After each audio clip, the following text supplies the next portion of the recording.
I grew up in the Upper Peninsula of Michigan. My family moved up there when I was about 6 months old. I was originally born in a small town called Mount Clemens. It's the same town that Dean Cain from The Adventures of Lewis and Clark was born in. I suppose that's my biggest claim to fame. Michigan is quite a unique state, the way it's positioned on the northern border of the US and the southern border of Canada.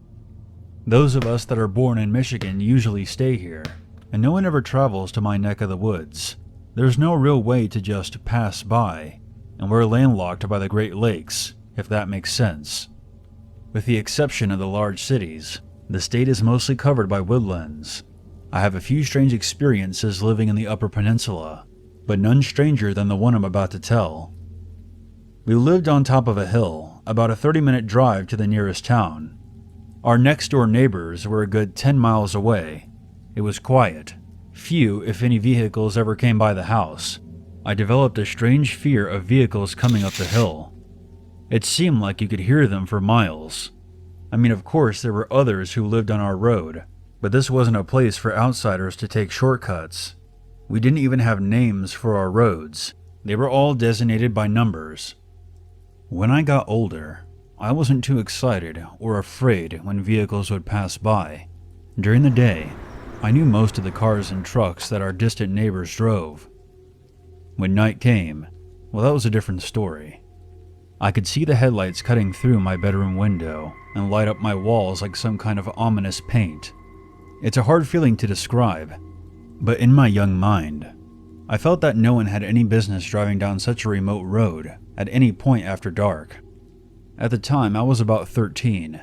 The year was 1996. Our family, amazingly, had just acquired internet. Anyone that's in their mid to late 30s knows how insane this time was. For whatever reason, at this time, my dad installed a glass sliding door on the wall near where the computer was. The computer used to be the hub of our home at the time, unlike nowadays where every family member has their own computer, plus a billion other gadgets in their pocket. So having the sliding door open up to the scenery of the countryside from the computer desk was actually pretty nice. I appreciated it for about 2 days, before one of the strangest things I've ever seen occurred. I was up late on a Saturday night on the computer, like usual. In those days, I was probably messing around in the Yahoo chat rooms, or maybe playing Myst. Then I heard it. I mostly felt it at first, the low rumbling of a truck engine, creeping slowly down the main road. The truck passed by our house, and then stopped. The long-forgotten fear I mentioned earlier came roaring back like a freight train. Nothing good would come from a suspicious truck driving down our road at 1 o'clock in the morning. What I saw next has burned itself inside my head. I can still recall it as clear as day. The truck screeched to a stop.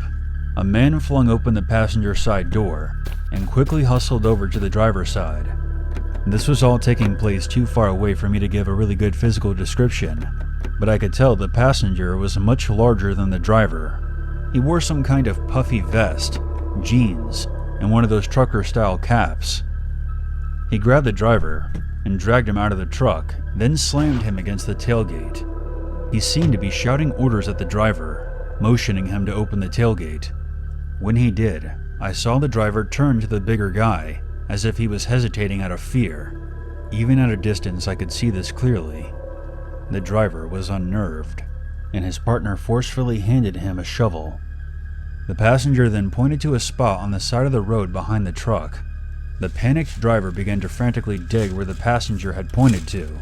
He dug for about 3 to 4 minutes, paused, then looked at the driver, and the two exchanged some words that I couldn't quite make out.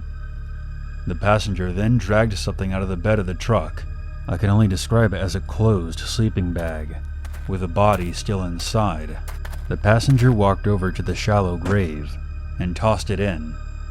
The two men then made a poor attempt of covering the hole before they sped off. You may be asking, well, did you go out and see what they buried? And the answer is surely what you would expect. Of course I did. And that's the creepiest part of all.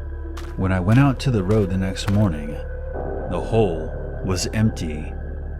I knew what I saw. There was even the tire tracks from the night before.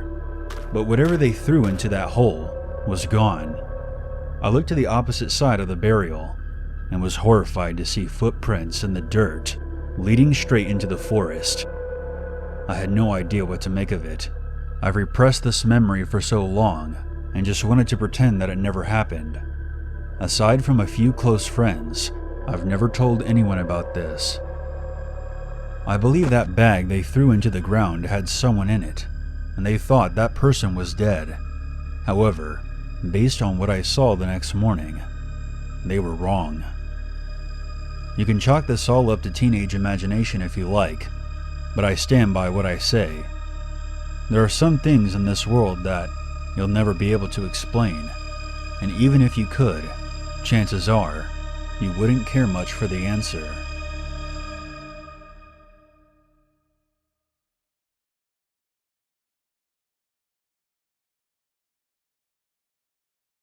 This happened 7 years ago.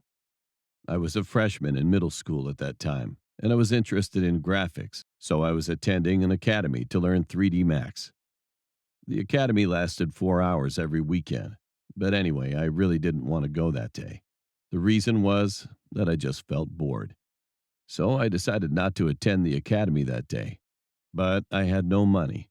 So I sat at the bus stop playing cell phone games for 30 minutes. Feeling bored, I ended up heading in front of my house, praying for my father not to be there. And then I thought of an idea. Maybe I could just ring the doorbell to find out. This is a method of verification that I'm still using well. However, there was only one small problem. I had to hide well so that I wouldn't be caught because my dad shouldn't see me when he came out. It's impossible to run and hide because the hallway is wide. Fortunately, my house is on the first floor, so I could jump over to the parking lot right in front of me to hide. Anyway, I pressed the doorbell after deciding my mind, but there was no response from inside my house. I couldn't judge immediately, since he usually slept in the room during the daytime on weekends. So I pressed it 3 more times and a little relieved that no one came out. I was sure that no one was at home. However, I was more careful because I felt guilty for no reason when I did any bad thing. He might pretend he's not home knowing I'm the one pressing the button. I went back to the apartment, checking the balcony of the apartment, and even asked the security office. But my doubts didn't go away.